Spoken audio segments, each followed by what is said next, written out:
এডাল মাত্ৰা নথকা শব্দ যেতিয়া আৰম্ভণি হয় মাত্ৰা নাথাকে শব্দৰ মাজত যদি একাডাল সোমায় যেনে ৰণুজ মাজত আছে নহয় তাত মাত্ৰা থাকিব বুজিলা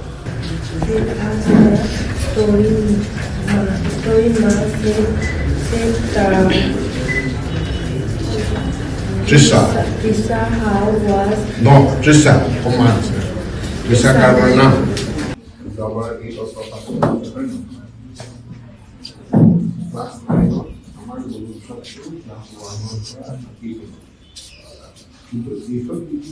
Jobber কেনেকে এগ্রেড পাইছে তো এগ্রেড পাবল গাইজ স্কুল নহয়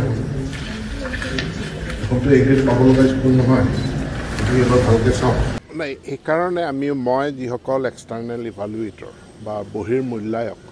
সকলোকে আপোনালোকৰ জৰিয়তে মুক্তভাৱে মই আহ্বান জনাওঁ যে এইটো এটা বহুত ডাঙৰ জাতীয় দায়িত্ব বিদ্যালয় এখনৰ ভিতৰ চৰাত আচলতে কি হৈ আছে আমাৰ ছাত্ৰ ছাত্ৰীসকল তেওঁলোকৰ শিকাৰ মানদণ্ড কেনেকুৱা সেইটো মই যোৱাকালি লখিমপুৰতো মই পাইছোঁ যিখন বিদ্যালয়ত কদম কছাৰী এমই স্কুল তাত মৰ্নিং বানানটো উচ্চাৰণ কৰিব পৰা নাই ক্লাছ 7ৰ ল'ৰা ছোৱালী তো এইটো বহুত উদ্বেগজনক কথা কিন্তু বিদ্যালয়খনত শিক্ষকৰ নাটনি নাই শিক্ষক যিমান হয় তাতকৈ প্ৰয়োজনতকৈ বেছি শিক্ষকেই আছে এইখন বিদ্যালয়তো মই ভাবোঁ শিক্ষকৰ নাটনি নাই গতিকে শিক্ষক শিক্ষয়িত্ৰীসকলে তেওঁলোকে কষ্ট কৰিব লাগিব আৰু ইমানখিনি সাধাৰণ বহুত ডাঙৰ লাৰ্নিং আউটকামটো মই এছেছ কৰা নাই সাধাৰণ ইংৰাজী শব্দ কিছুমানো তেওঁলোকে উচ্চাৰণ কৰিব পৰা নাই মইতো অসমীয়াটো টেষ্টেই নকৰিলোঁ তাতো একে ফলাফল ওলাব গতিকে এইখন বিদ্যালয়ে এ গ্ৰেড পাইছে যোৱাবাৰ এইখন বিদ্যালয় PM শ্ৰী আঁচনিত অন্তৰ্ভুক্ত হৈছে তাৰ পাছতো বিদ্যালয়খনৰ শৈক্ষিক মানদণ্ড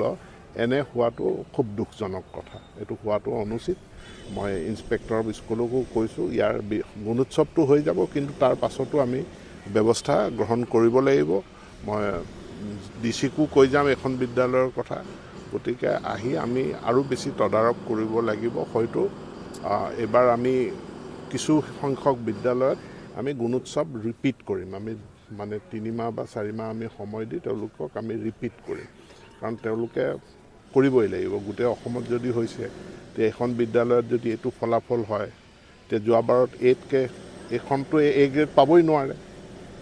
গতিকে 8কে তলত গুচি যাব কিয় গুচি গ'ল গতিকে তাৰ আকৌ এটা মূল্যায়ন হ'ব লাগিব